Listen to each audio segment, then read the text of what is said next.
I left my family business after they refused to pay me. Now they're begging for help, but what I did next shocked them. I'm 32, and I'm finally at peace with not feeling guilty about walking away from my family's endless string of bad decisions. But to explain how I got here, let me take you back a bit. My grandfather started a small chain of grocery stores in the 70s.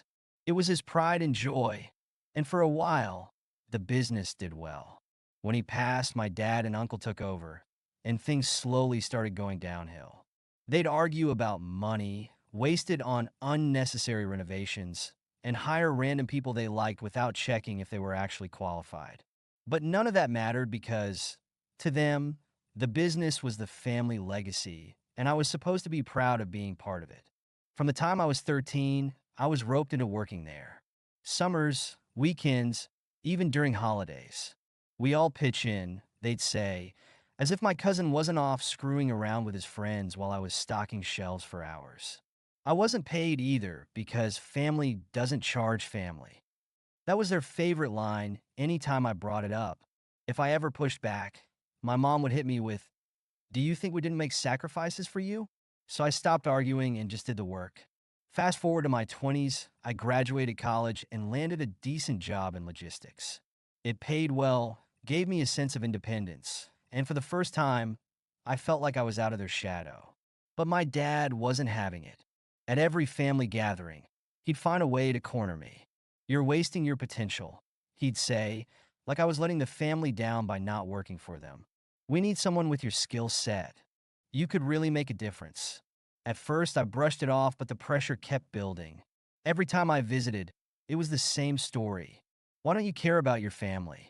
Do you think we're going to just let everything your grandfather built fall apart?" They'd even drag my mom into it. She'd look at me with those big, disappointed eyes and say, "You'll regret not stepping up when it's too late." Eventually, I caved. My dad made it sound like I'd be coming in to save the day. "We need fresh ideas," he said. "You'll have control of the marketing department. Full creative freedom. It's exactly what you're good at." He conveniently left out that I'd barely be getting paid, but by that point, the guilt had done its job. I figured, what's the harm in helping out for a while? The harm was obvious the second I stepped into the office. The marketing department was a joke, a desk crammed into a corner and a pile of dusty flyers. The website was from 2005, and they didn't even have a social media presence. I rolled up my sleeves and got to work anyway, only to hit wall after wall. Every idea I had was shot down. "Social media is just a fad," my dad said. "We don't need it. Updating the website. Too expensive. New promotions? We've always done fine without them." It wasn't just frustrating, it was insulting. Meanwhile, my uncle's son, my cousin, was hired around the same time as a consultant. That was code for sitting around all day drinking coffee and scrolling on his phone. He didn't even try to hide it. I'd be busting my ass, and he'd be in the break room laughing at YouTube videos. And guess what? He was making double what I was. When I brought it up, my dad didn't even pretend to care. "He's not family, so we have to pay him more to keep him around. You, on the other hand, should be doing this out of loyalty." That was the first big blow. The second came when my uncle stole one of my ideas. I'd worked for weeks setting up a partnership with a local farm-to-table supplier, something I knew would bring in new customers. Right before the deal went through, my uncle swooped in, took credit for it, and got himself a bonus. When I confronted him, he laughed. "We're all in this together," he said, like that somehow made it okay. My dad backed him up, of course. "Stop being petty. It's not about who gets credit." I couldn't take it anymore. After a year of being treated like a doormat, I quit. My dad called me selfish. My mom cried and said I was letting the family down. My uncle told me I'd never find a job as fulfilling as working for the family. But I walked away anyway. I found a new job at a competitor, and for the first time in years, I felt valued. I made good money, I had control over my work, and I didn't have to deal with my dad breathing down my neck. But of course, my family wasn't going to let me go that easily. Every few weeks, my dad would call, asking for just a little advice. At first, I'd give it, mostly out of habit, but it quickly became clear he had no intention of paying me for my time. One night, After an hour-long call about suppliers, I told him, if you want me to keep helping, I'm going to need compensation. He laughed. You're really going to charge your own father? That's when I started saying no. No more free advice. No more favors. If they wanted my help, they could pay for it like anyone else. For a while, I thought that was the end of it. Then the pandemic hit, and everything went to hell. The business was already struggling, but the lockdowns, supply chain issues, and rising costs pushed them to the brink. Stores were closing, debts were piling up, and they were desperate. One night, my dad called. His voice was shaky, something I'd never heard before. We're in trouble, he said. We need your help. I could have said no. Honestly, I should have, but I also knew that if I was going to step in, it'd be on my terms. I spent the next week putting together a proposal. 1. I'd get an ownership stake in the business. 2. I'd have full control over operations, without interference from my dad or uncle. 3. I'd be paid a proper salary, equal to the value I was bringing in. When I presented it, my dad looked like I'd slapped him across the face. This is extortion, he said. My uncle called it ridiculous. My mom said I was tearing the family apart. I didn't budge. You brought me into this, I said. If you want my help, this is the cost. Take it or leave it. Then I left the room. It took them 3 days to come around. I'm guessing the mounting bills and empty stores did most of the convincing. They signed the agreement, though not without plenty of grumbling. My uncle tried to sneak in some edits to limit my authority, but I caught them and made him fix it. By the end, I was officially in charge, and the first thing I did was lay down the law. The business was bleeding money, and I wasn't about to let anyone stand in my way. My uncle lost his CFO title, which he'd clung to for years despite not having the first clue how to manage finances. My cousin, the so-called consultant, was fired on day one. He showed up late to a meeting that morning, coffee in hand, and acted like nothing had changed. When I told him he was done, he had the audacity to say, "You can't do this. My dad will back me up." I just handed him his termination letter and told him to clear out his desk. From there, I got to work. The stores were outdated and poorly managed, so I streamlined everything. I cut unnecessary expenses, renegotiated supplier contracts, and revamped the branding. I launched a social media campaign that tripled our online traffic in a month.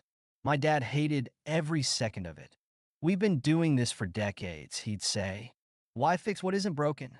I'd reply, "It is broken. That's why you're drowning in debt." He didn't like that, but he couldn't argue with the results. Meanwhile, the entitlement didn't stop. My uncle came to me one day with a suggestion. He wanted me to train his son. Yes, the same cousin I'd fired, so he could eventually take over my role. I laughed out loud and said, "Why?" "So he can sit on his ass and let someone else do the work." My uncle wasn't amused. "You're being disrespectful," he said. "He's family." I shut him down right there. If he wants to work here, he can start from the bottom like I did. Otherwise, I'm not wasting my time. Then there was the time my mom tried to guilt me into donating part of my salary back to the business. "It would be a nice gesture," she said, as if I hadn't already sacrificed enough. "Grandpa would have wanted you to give back to the family." I told her. Grandpa also believed in paying people what they're worth. I'm not a charity. The worst was a board meeting where my uncle tried to pin the company's past failures on me. He said my reckless ideas, like the farm-to-table partnership he stole, were what nearly tanked the business. I let him rant, then calmly pulled out a stack of reports. I went over every initiative I'd introduced and showed how each one had increased revenue and cut costs. By the time I was done, the board was silent. My uncle didn't say a word for the rest of the meeting. Despite all the nonsense, I turned the business around. Within a year, we were back in the black, and the stores were doing better than they had in decades. My dad and uncle still found ways to complain, of course. My dad said I was too focused on numbers and not enough on tradition. My uncle accused me of being power hungry. I ignored them both. I wasn't there to make them happy. I was there to fix what they'd broken. After about 18 months, I decided I'd had enough. The business was stable, and I'd proven my point. I announced my resignation during a family dinner, and the reaction was priceless. My dad looked like I just told him I was moving to Mars. You can't leave, he said. We need you. My uncle said, after everything we've done for you, this is how you repay us? My mom, of course, started crying. The family needs you, she said. You can't just abandon us. But I wasn't budging. I told them, I came here to save the business, and I've done that. Now it's up to you to keep it going. My dad tried to convince me to stay by offering to double my salary. I turned him down. Money wasn't the issue. I just couldn't keep putting myself through their nonsense. Before I left, I sold my ownership stake back to the company at a significant profit. I also gave them a detailed roadmap for the next 5 years, outlining everything they needed to do to keep the business afloat. Whether they followed it or not was their problem. I still see them at family events, but the relationship's different now. They know I'm not their safety net anymore, and I've stopped feeling guilty about that. My dad still tries to guilt me every now and then, saying, your grandfather would have wanted you to stay. I just smile and say, Grandpa also would have wanted you to pay me fairly. Helping them was the hardest thing I've ever done, but it taught me a lot. I learned how to stand my ground, even when it meant disappointing the people I cared about. I also learned that loyalty doesn't mean sacrificing your own well-being. Sometimes the best way to support your family is to let them figure things out on their own. Thank you so much for listening to my story. If you have any thoughts, I'd love to hear them. So please leave a comment. Don't forget to like and subscribe if you want more stories like this one.